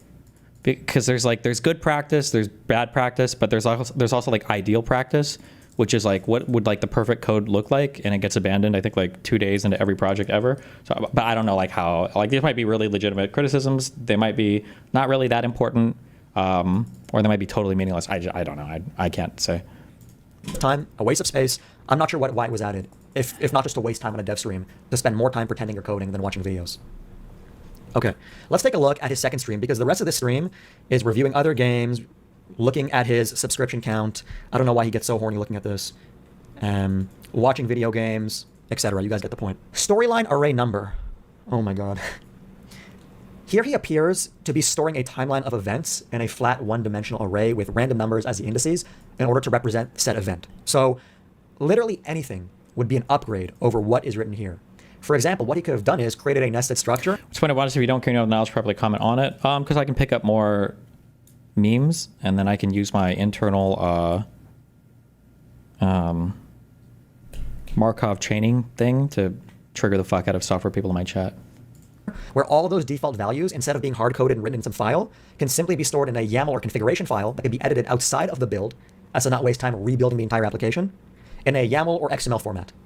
That's what is written here to represent said event. So literally anything would be an upgrade over what is written here.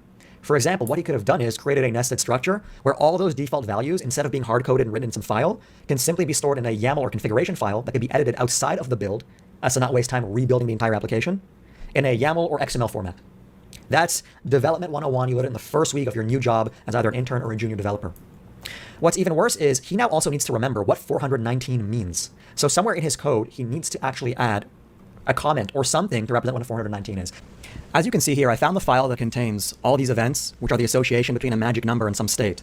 It's very obvious that this can get very unwieldy extremely quickly. As you can see here, he has some number associated with 0, 1, or even 2, and then he needs to detail in a comment what that means. Now, imagine a developer accidentally puts 2 here or 3. Finding, tracking, and solving that bug is really going to be a development nightmare. What if you forget to type 3 here and accidentally type 2 and start associating coffee cold knowledge with floor 2 coffee age? Or even worse, in your code somewhere, instead of typing 213, you type 214, and now need to go back and track why your game is misbehaving. This is extremely poor practice and can get very messy very quickly.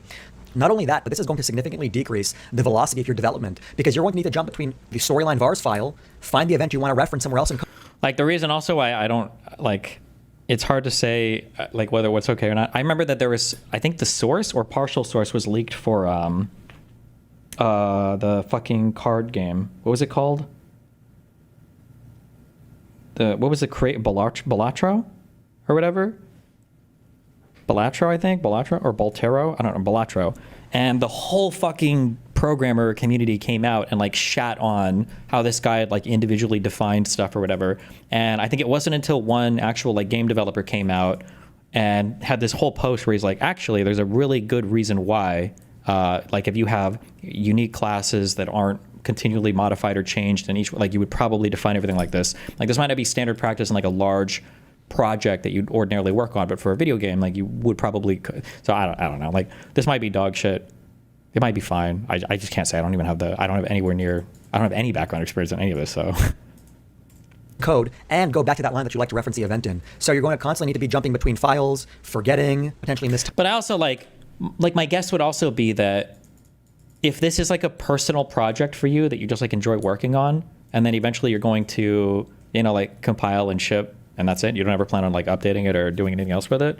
Then I mean, fuck it. Like it's better to ship something at the end of your huge project than to learn how to program. Like if Thor started this learning how to program, and then every time you learn like a new way to structure your code, or you learn some new thing that you refactor over and over and over and over and over and over, and then you have nothing. But I don't know. Maybe Thor claimed to have a ton of experience before going into this. Maybe he is working with other devs on this. Maybe he does want to update it in the future. And so these are all really good reasons why this code should be more maintainable. So, And go back to that line that you like to reference the event in. So you're going to constantly need to be jumping between files, forgetting, potentially mistyping, and it's just a recipe for disaster. When it comes to the nested structure, though, tell me what you think is better. What Thor has here, or what I have on screen, which in my opinion is much more expressive. Now, this goes beyond simply liking code better. What I have on screen is objectively better because it makes it harder for you and others to make mistakes, and it's a lot clearer as to what's going on. I don't even need to know how this game is designed to understand that whatever he's doing here is not optimal. I also don't need to recommend the most optimal data structure because literally anything would be better than this. Another thing that's really, really weird is that he's using these numbers to represent people, and now everywhere he writes the number 1 when it represents a person, he needs to remember that it's Shelly, which is presumably a game character. Imagine removing all these comments. Would you, as a newly added game developer to his game project, have any idea that 1 is Shelly? You would have no idea. This would never, ever be allowed in a production repository. And like I've been hinting, it's below what you'd expect of a bottom tier intern. One way to improve this is to write case and then switch on an enumeration. So case character Shelly. That is way, way better to whatever he has here. Another example is at 159. More magic numbers, 32. What is message 32? The real reason why people shit on Thor for anything that that is, when it's wrong or optimal, when it's wrong or optimal Jesus. It's Thor's giant ego and condescending attitude that triggers the ever-living shit out of people. I agree with that. I think he's a really triggering person, and I can understand why people would fight with him over it. That makes sense. But you have to be careful not to carry it over into every, like when people were like shitting on Tim Pool's band or whatever. I'm like, it's like a fine song. If you're into like, it sounds to me like any 2000s alt rock that I would have listened to. Like people get unhinged. Not to say maybe these are fine criticisms. I don't know. I can't tell you. What does message 65 mean? What does message 97? I'll have a better response for you by tomorrow, because I'm sure Kelly will review all of it. And with her, she's probably a programmer as well. She'll be able to tell us what's good or not good. More magic numbers, 32. What does message 32 mean? What does message 65 mean? What does message 97 mean? And what are these dialogue options 2, 5, 6, 0? This is a culmination of my past couple of comments, all in one steaming pile of. Surprisingly, that is all the code that I can find in these game developer streams. This is the game that I work on, so hold on. Now understand something. Before I send you this link, do not buy my game. Okay, apparently, Pirate Software responds. Hello, I have a development on the Stop Killing Games campaign. Now, as I mentioned... 7 minutes. And talked a lot of shit but was wrong. Jesus can help you? You mean the guy who's never used GameMaker Studio, doesn't know GameMaker language, and talked a lot of shit but was wrong? Pretty funny. You should look at my comment underneath this video. Imagine screaming and shitting about alarms in GameMaker saying, why aren't these renamed, when you literally can't rename them. Wild behavior. It's just another, like, YouTube grifter trying to fight for relevance, dude. That's all that shit is. All too common these days. Hey, you saw that one? Very strange? Yeah, it's nuts, dude. You can still use alarms by for loop instead of manually setting all to 0 with 8 lines. Those are set to 0 because it was ending the alarms. By setting them to 0, you're actually setting the alarm to off. You would know that if you've ever used GameMaker. And that wasn't all of the alarms, it was some of them. Wait, what is GameMaker an IDE, or is GameMaker like its own kind of pseudo language to create games in, or what is GameMaker? It's a game engine. Okay. Oh, it's a whole engine with its own language. Okay. I guess I shouldn't say pseudo language, because it would just be its own language. Okay. So? His code was objectively bad. I feel like when you're talking about code, you got to be careful. I mean, like, hey, if it compiles and if it does what you want it to do, I mean, is it bad code? Hey, if it does what it's supposed to do with no problems.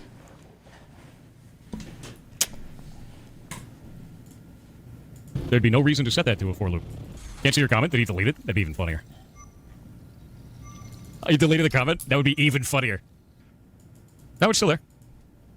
Yeah, I wrote this underneath this video. I said, it's clear you've never used GameMaker before based on your comments. Here's a quick rundown for you. Sprite Spark is not a magic number. It's a direct reference to an asset file called Sprite Spark. This is how GameMaker allows you to link sprites and other assets. When you want to use a sprite, sound, or other object, you call it by name. The functions you call that are part type create are built in that allow you to define a particle. The functions below this directly reference different aspects of this particle effect. These cannot be modified, but they can be wrapped, but this wouldn't be efficient. That depends a lot on the language and engine, if it handles memory for the user or not. Oh, I'm sorry. Is it 1997 and we're still allowing programmers to decide how to allocate memory? Dog, we haven't done that shit for over a decade, okay? You fucking retards don't even know what RAM is. Let's be real, okay? Efficient. Having them exposed as normal allows you to modify existing particles dynamically, meaning in runtime, while the effect is running. Changing this just creates layers of obfuscation without improving usability or performance. Alarms are internal to individual objects and only reference that same object that they're inside of. When you see alarm 0, it's hitting the alarm 0 on the left side of the object there. We cannot rename these as they are tied to the object they are placed in. Cool typo. Setting an alarm 0 causes that alarm to stop. Think of this as a timing or delay function. Data types are not defined in GameMaker. You cannot define a Boolean. You can use 0, 1, or true, false. It will. It doesn't do anything. None of this matters in this language. The array of the save file is to create a workable structure for reverse engineers trying to solve the ARG behind the game. It also saves this out in the exact same order in the save file. You can read about the ARG here. It's just a bunch of disingenuous arguments put up in bad faith trying to make me look like a bad programmer. And in reality, this guy's never used the engine that I'm working in, never used the language that I'm working with, and all of his points are moot as a result. You know, basic internet bullshit. The game is buggy. Resident DGG or Gappy V had a viral clip of it. I don't know if the memory thing I made was true or not, by the way. I have no idea if that's true. That was a meme. Okay. I'm sorry. Is this part of the game? Is it? Go on, continue. Walk to the gear icon. Continue. Oh, we watched this a long time ago. Somebody clip this. Somebody clip this cat. This can't be real. This can't be real. Chat, I can't refund this game. Please help. I can't click anything. Cutting Jesus released a 15-minute video reviewing you. Do you see it by any chance? Yeah, and I wrote a gigantic comment on it. We actually just went over it. Cutting Jesus obviously has never worked in GameMaker Studio or with... The alarm function Thor uses are FPS locked. You remember from your ChatGPT, that's what we should use? Oh, we should be using loop cycle systems. I don't remember what it was called. GameMaker language, and he made a bunch of wild assumptions about the language and things that should be changed or shouldn't be changed. And it's very clear he doesn't know what he's Delta talking time. about. So I put a large comment underneath this, but it got buried in the myriad of other comments that you can see here. So if you want to screenshot that, you can go and read it yourself. We just went over it on stream. I don't want to do this all stream, to be honest with you. But yeah, he's obviously never worked in this language, ever. So, even down to like weird stuff, like why are alarms named this way with magic numbers? They're not. They cannot be changed. The engine won't allow you to. Yeah. Very cool. What was the language you said? GML? Okay. I'm not trying to say anything because I don't program or do. I don't know anything at all. Okay, but isn't it a little bit like somebody can tell me? I don't know if they're a game does it here. Isn't it a little bit like Babby's first thing if you're working in some kind of like custom, like combo, like IDE plus compiler plus its own unique kind of like little Babby language, and you're not working in like a conventional, or is that really common in game development? Okay, not that there's anything wrong or bad with that.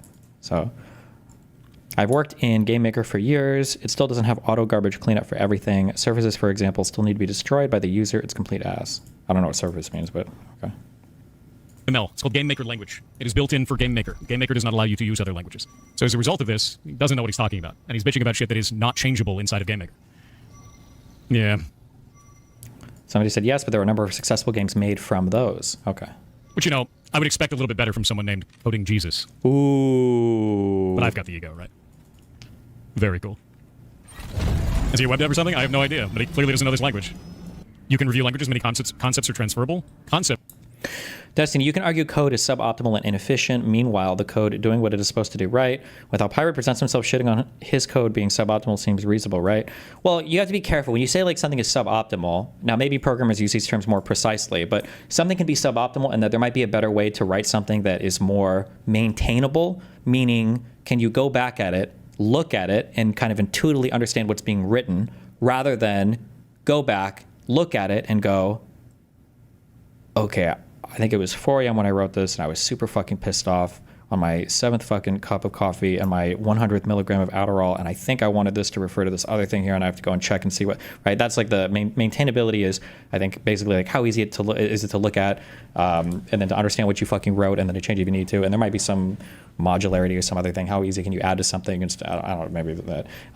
But that's like how easy is it to work with the code, but that's a lot different than does it run perfectly, right? Like technically the most beautifully maintained code base in the world with everything commented and named correctly should run just as efficiently as the most dog shit maintained, or the horrible naming conventions.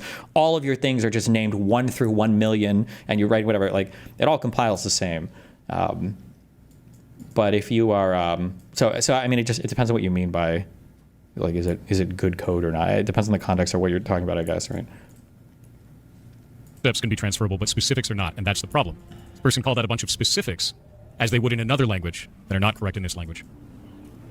Oh, sorry. But there are also, my guess is for programming stuff, there's also like, there are things that you can do that are probably just like objectively worse things, right? Like if you're trying to evaluate some variable, like somebody said earlier that you can set something as true or false. If instead like you're assigning a number, there might be a way that you could, like some way that you can determine whether or not a statement is true or false, but you can do it in different ways, and some ways might be a little bit more resource intensive than other ways. And so that would be like, even though you could theoretically write 2 different sets of code that will do the same thing, one is actually less efficient and less optimal than the other code. But that doesn't have to do with naming schemes necessarily. That has to do with the actual like functionality of the language or whatever that you're working on. That are not correct in this language. So no, you cannot code review correctly in a language you don't know. To be fair, you haven't seen the array, but it was the one solution you thought of off the top of your head. It's about efficiency of development time. There's a part of why the game is already 8 years late, I imagine. Oh, it feels to me like he's just more like he's like a streamer and he enjoys streaming, and he's not like ultra serious about like trying to launch this game on some time frame. Is my guess. I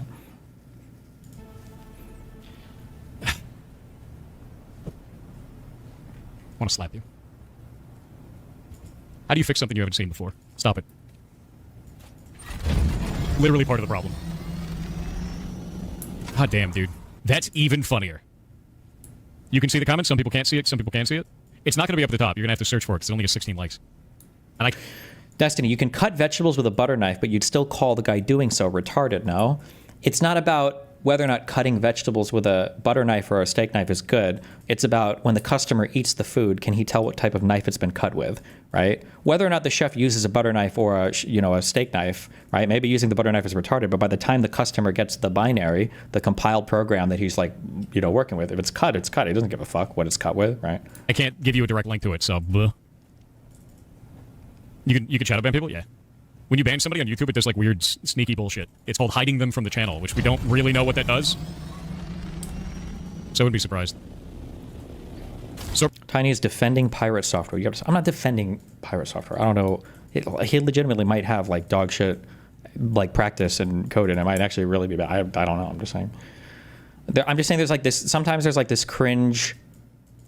I don't even want to say this because I'm generalizing on so many things I have no experience with. And maybe Coding Jesus didn't do this at all.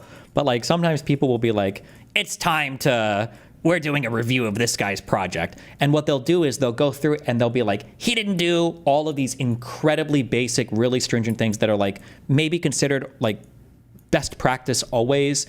But in reality, like in any huge project or in any single project, like there are some things where people shortcut them and they abandon certain practices, like, fuck this, I don't care, whatever. And then somebody will go through and be hypercritical. But maybe that's not what happened here. Maybe his criticisms were general and good. But it's hard to say. It's hard for me to tell as well because the Coding Jesus guy interspersed a lot of personal criticism of Thor. And it's obvious that his code review was kind of like spite driven. And it's like, well, is that... Or by newest and it's around 5 hours ago. Okay. Either way, video's dumb. Dude probably should have reached out instead of talking shit. Or, I don't know, read the public docs for GameMaker. Wild, dude. It's also, I feel dumb saying this now because he's said some of this. But now I don't know how true anything he's saying. But I also think it's a little bit, oh my God, I am so out of my bounds, okay? These are here. I'm so on heuristic level right now, intuitively driven, and I don't know, I could be completely wrong with this. But when somebody's like, I'm about to do a big code review of some guy, and I have a lot of experience with this, and they're like, here's this one particular language that I really like, that I've worked in and I've read books on, and it's like, is that even the language that this other dude is like working in? Or like, why are we even citing to one specific language? Like, why not just like talk about project? I don't know, that feels like, intuitively, that feels a little bit sussy baka. But maybe it's not. Maybe C++ is like, maybe that's like the ultimate ancient language that every other object-oriented program, I don't know, maybe that's like the foundation for a whole bunch of current language. I don't know. Was it the CJ dude? Yeah. Like I said, you're going to see a whole lot of people on YouTube trying to pick at me like piranhas to get their 15 minutes of fame. Yep. You make a link to it? The big problem with his code being shitty is that he isn't able to make progress on the game. The game has been on Steam since 2018, and has been in development for around a decade now, which is an insane length for a project like this. He's took tens of thousands of dollars in 5 recent campaigns promising game. Shitty code can be a good approach for short-term games. Jesus' review is surface level, but it points out that he's a fraud. But you're wrong there. If you want to make that statement, then what you would show is you would say, like, here, this would be a criticism. You would say something like, look at how he's named these functions or aliases where he can't tell what this actual value is. And then you would say, now watch this in a stream. And maybe on a stream, Thor's like editing code is like, fuck, what was this again? I'm not sure. And he's got to like dig back through, other files. And I was like, oh, fuck, okay, it's this. And then he's got to go through and change something. You would show him like making errors or something because of bad practice. Or you would show him like fucking up due to poor documentation. But if you can't demonstrate that, it could just be taking a long time because he focuses more on streaming now and he doesn't really care that much about finishing the project. And it's just kind of like a hobby thing that he's not like super invested in. Or it's something that he was really invested in early on, but now like the project has gone on, it's like he doesn't care as much. But you have to click on the little 6 hours edited. Aha. So that doesn't seem to do it. Oh, do I have to right click on this and then copy link address? And then do that. Is that what does this? Ah, it does highlighted comment. There we go. Boop. There's my comment on it. He continuously says it'll be out in months for 3 years. So yeah, but is that because of his bad coding practice? Or is it just because he's not motivated to finish the project or doesn't care that much about it anymore?